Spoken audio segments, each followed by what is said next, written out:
Hey guys, what's going on? James here, and in this video today, we're going to be talking about the Tampa Bay Buccaneers' keys to victory for their Week 7 matchup versus the Las Vegas Raiders. As I've been saying for the past month and a half now in these videos, this is basically some of the things that the Buccaneers can do to give themselves a better chance of beating the Raiders in Week 7. So let's get started right away with the first point that I want to make, which is stop Josh Jacobs. And I even put in parentheses a make Carr throw, that being Derek Carr. But let's start with Josh Jacobs. So I said it earlier on in the week, and I'm going to repeat what my thoughts are on Josh Jacobs here. He is one of the better running backs in the entire NFL, and in my opinion, he has the potential to be a top 2 to 3 running back in the NFL. I like Josh Jacobs that much. I think that he is phenomenal, and I think that he has basically the perfect head coach for him, because John Gruden, the pound the rock offensive type mentality, goes perfectly with the type of running back that Josh Jacobs is. Now, in my opinion, what makes Josh Jacobs so special is how different he is compared to what we're seeing from a lot of the other top running backs in the NFL today. Josh Jacobs' main calling card is his bruiser type running ability. Now, in other top running backs that you see in the NFL today, they are all basically dual threat backs, right? They have insane elusiveness and they have some pretty darn good receiving ability as well. Josh Jacobs does have some elusiveness and he does have some receiving ability in his game, but his main calling card is the fact that he is a bulldozer with legs, which is really fun to see. So this is going to be really interesting for the Buccaneers defense and how they match up with a runner like, Josh Jacobs. I compare him a lot to, quite frankly, Saquon Barkley. Saquon Barkley can do everything, but Saquon Barkley is the only other running back that I can think of right now that has similar power to what Josh Jacobs is putting out, at least in terms of the top tier running backs in the NFL. So overall, this should be a very, very interesting matchup. I do want to point out that Trent Brown, the starting right tackle for the Raiders offensive line, I believe will not be playing in this game due to illnesses. So overall, that should make things a little bit more interesting in terms of this matchup, and overall make things a little bit harder for Josh Jacobs. But just going off of facts here, okay, the past couple of years, the Buccaneers have had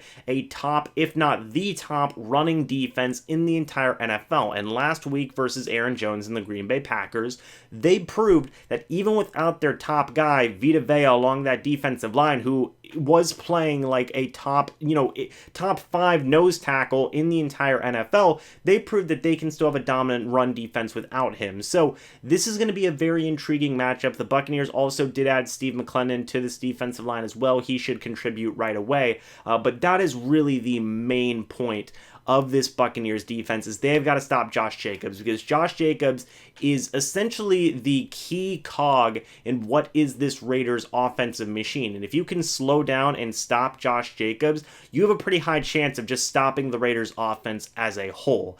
But I want to move on and talk about Derek Carr real quick before we get to my next point. Derek Carr, I think, is a good quarterback, right? I think that he is underrated. I think that he really hasn't had a lot to work with Las Vegas, and I don't mean the talent around him. The talent around him is very good. I just don't think he's ever had the full confidence of John Gruden. I feel like John Gruden wants, one of these dual threat quarterbacks that's been coming out in recent years, like a Lamar Jackson, like a Kyler Murray. But given the contract that Derek Carr is in, he basically has just been having to work with Derek Carr as his quarterback, which overall has been fine. I still think that Derek Carr is an underrated, decent quarterback. But the point is that if you slow down Josh Jacobs, you take away that entire threat from the offense, and you have to make Derek Carr throw, you give yourself a way better chance of winning this game. The Raiders have a lot of injuries, a little bit on the offensive line, but mainly in that wide receiver core. Henry Ruggs is finally returning from some injury problems that he's had earlier on in the year, and he's got some blazing speed. But overall, aside from that, you have guys like Nelson Aguilar. Hunter Renfrow is also a guy who I think is a very good wide receiver, but they lost Tyrell Williams to injury, which just absolutely sucks. Him and Henry Ruggs together would have been awesome, and they've lost a couple of other guys as well. So making Derek Carr throw, pressuring Derek Carr, and eliminating Josh Jacobs as an offensive threat, I feel is the best way to handle this Raiders offense from a defensive perspective. So that's what I think the Buccaneers should do. But I've spent enough time on this point. I want to move on to the next point, which is taking advantage of a young Raiders secondary. Now, Mike Evans and Chris Godwin, I expect to have a pretty decent game. They've both taken turns being a little bit quiet. Godwin's been dealing with some injuries. Evans has been dealing with some injuries.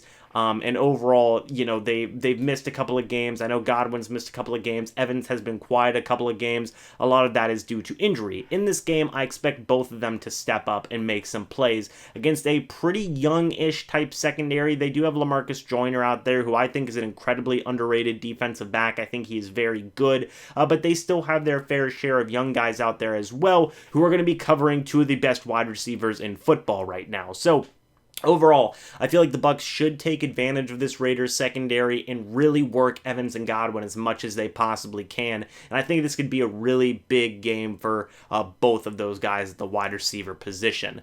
The next point I want to make is cutting down on the penalties and having consistency from the offensive line. That Packers game was arguably the most complete game I've seen from the Buccaneers in years, which is saying something. And one of the biggest reasons because of the success in that Packers game was, hey, 0 penalties in the offensive line held up. Crazy how that works, right? If you're actually a disciplined team who communicates well and blocks well, but I'm not foolish, right? I understand that there is no possible way the Buccaneers are going to get 0 penalties again in this game versus the Raiders. It just isn't going to happen, right? Again, the NFL average is around 6, penalties per game. I think the Buccaneers would be fine sticking around that average of around 6 penalties per game, especially in the current NFL climate that we're in with the referees being the way they are. 6 penalties, okay, that's acceptable. But I'm not a fool. There's no way that that's going to happen again where they get 0 penalties. If they did, that'd be awesome, but I'm not expecting that.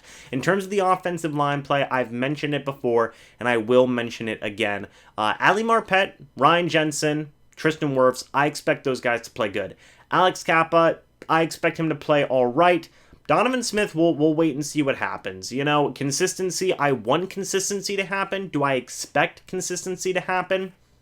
I'll believe it when I see it, and I'll just leave it at that, because, I'll just leave it at that. I want consistency to happen, and I think that consistency from this offensive line will give the Buccaneers a better chance to win this game versus the Raiders. They're going up against a relatively weak Raiders pass rush, so that's going to help out their chances a lot, but I'm pretty confident with most of the guys along this offensive line. Just for some of them, we need to see if they can actually maintain their consistency, and overall, I'll for some of them, I have no problems with, expecting them to play good. For other guys or other guy, I'll believe it when I see it in terms of consistency. So that's another thing that the Buccaneers could do to give themselves a better chance of winning this game.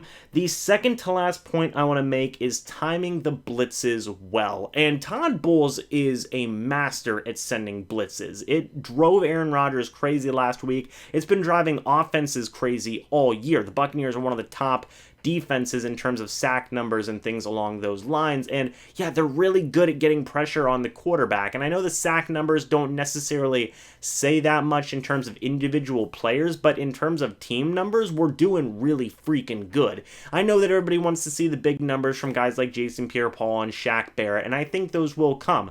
Like I said, I still think that both those guys are going to finish with double-digit sacks on the season, but overall, the blitzing ability from Todd Bowles and his defense has been great, and the cornerbacks have, for the most part, held up in man-to-man coverage whenever blitzes are sent, and things have been going pretty darn good. I think that you should do that more against a quarterback like Derek Carr with this, little bit of a banged-up offensive line. Just keep on sending the heat. Make Derek Carr uncomfortable, make him throw a lot of bad passes and capitalize and get those takeaways, because like I said in a previous point, when you make Derek Carr throw and you're sending all this pressure, you have the chance to make some plays on defense. So overall, getting pressure, sending those blitzes to Derek Carr against this Raiders offense, I think could be a very, very huge point.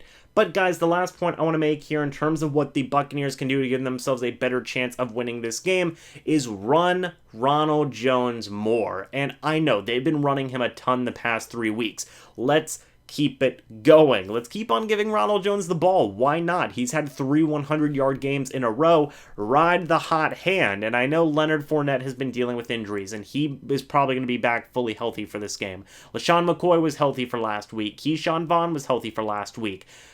2 out of those 3 guys I just mentioned were in this last game versus the Packers. Ronald Jones still got the majority of the carries and snaps, and for good reason. It's because he's playing good football, so why wouldn't you give him the bulk of the carries and the snaps? I think that they should continue this streak until Ronald Jones proves otherwise, and so far it's been almost a month. It'll be a month this week, and he's proving that he still deserves these carries. He still deserves these snaps. So when he gets the ball in his hands, he is a good running back, and I'm very happy to see that. I think he deserves that kind of play time and that kind of carries and snaps, because he got done dirty whenever he first came to the NFL by Dirk Cutter. I'm still mad at him about that, and I will not get over that one. But the point is that Ronald Jones is playing good. Keep on giving him the ball until he proves otherwise. It's exactly what Bruce Arians said at the beginning of the year. It's Ronald Jones' job until he basically proves that it shouldn't be his job anymore. And this year he is just continuously proving time and time again that it should still be his job for the entire season. So keep it going. But guys, that's going to be it for this video. Let me know what you thought about all the points that I made down in the comment section below, and what are some of the other ways you feel the Buccaneers have a better chance of winning this game versus the Raiders. And yeah, guys, thanks so much for watching. Hope y'all enjoyed. I will see you in the next video or the next live stream. But until then, and as always, guys, goodbye for now, and go Bucs. It was cut here because the recording software cut out my outro. So, go Bucs.